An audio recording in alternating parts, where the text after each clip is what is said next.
To Ethiopia, where Prime Minister Abiy Ahmed has announced a, quote, final military operation against the defiant Tigray province in coming days.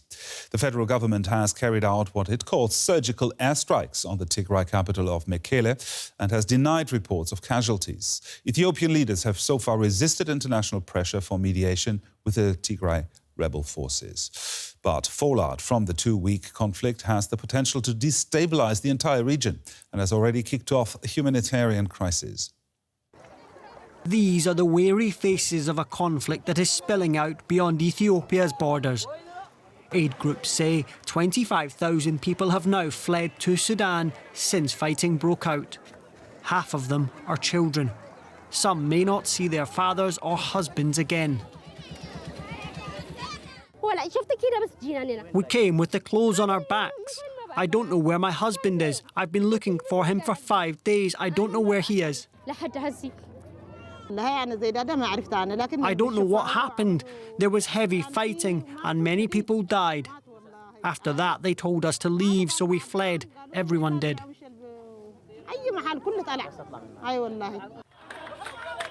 Ethiopia's government says its fight is with rebel groups in the rebellious Tigray region. These state TV pictures claim to show its forces liberating towns, but hundreds are reported to have been killed. Officials in the capital have resisted calls for external mediation. We don't need any mediation until we bring the ringleaders to court, because any mediation would incentivize impunity and unruliness. Tigray TV appear to show captured Eritrean troops with whom rebel forces have also been fighting. Ethiopia says some of its soldiers have also been taken prisoner. Capturing our soldiers, our commanders, generals. We don't know where they are now. Truly speaking, we don't know.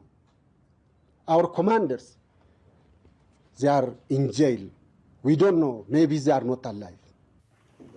Ethiopia's Prime Minister has promised a final military operation in the coming days and said he's ready to reintegrate the swelling numbers of refugees now trying to survive on the banks of the Tigray River in Sudan. For some background on this story, I'm now joined from London by Ahmed Soliman. He's a researcher with the Africa Programme at the Chatham House think tank. Ethiopia's Prime Minister issued a deadline for Tigray's militia to surrender. He says that has just expired. So what can we expect to happen now? Well, it's difficult to know where this conflict is going. The situation has been evolving very rapidly, of course. We've had intensified military action throughout Tigray in the west, and we're seeing, the numbers of reported casualties rising into the hundreds, if not more. What we have also is ground fighting taking place and troops advancing onto the regional capital, Mekelle. So the Prime Minister, who has largely controlled the narrative around developments, has asserted that this military action will be swift, but many people think that this could become a much more entrenched and protracted conflict, one which turns with the TPLF becoming an insurgency movement in a very difficult terrain, a mountainous and rugged region. So there isn't really, an understanding of whether this operation which is being taken is one which is to submit the TPLF so that they eventually come to a negotiated settlement in a very weakened position, or one which is following the stated aims, which is to remove the TPLF administration from Tigray and replace them with a provisional administration. Well, you have said that Prime Minister Abiy coming into leadership was really a dramatic change that flipped the power dynamics on its head. Is he risking to destabilize the whole region there? Yes, I think that there are wider regional implications and the possibility of protracted conflict we're already seeing could have really terrible effects for the broader Horn of Africa region, for East Africa, an area which has seen cyclical conflict over many decades.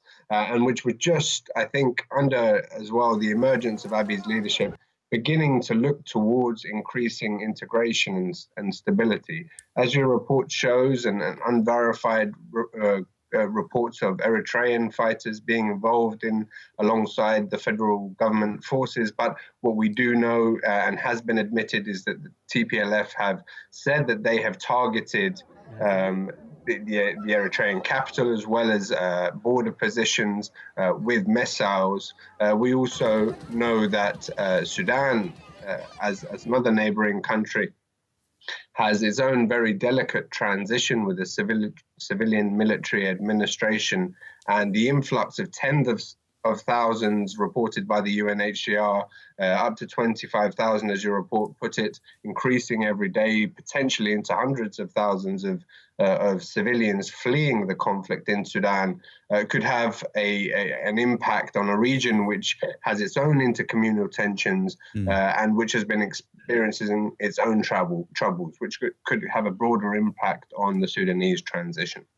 A brief answer, please. Do you see any solution to this? Any prospects for international mediation, perhaps? And who could do that? I think the timing is right, needs to be right for mediation at the moment. The federal government has said that it is not open to that. If the conflict becomes worse, if it becomes more protracted and losses are felt on both sides, there could be an opening and traction for negotiated settlement and bringing a truce to this conflict. I think the international community needs to continue its strong messaging to de-escalate, to bring truce and to allow humanitarian access. And they also need to prepare who the mediating team would be, whether that would be mandated through the United Nations with African statesmen in charge, such as the AU chair, Cyril Ramaphosa, and the IGAD chair, Prime Minister Abdullah Hamdok. So I think the only way forward for Ethiopia really is through inclusive dialogue and through coming to a negotiated settlement. Ahmad Salamat in London, thank you for this.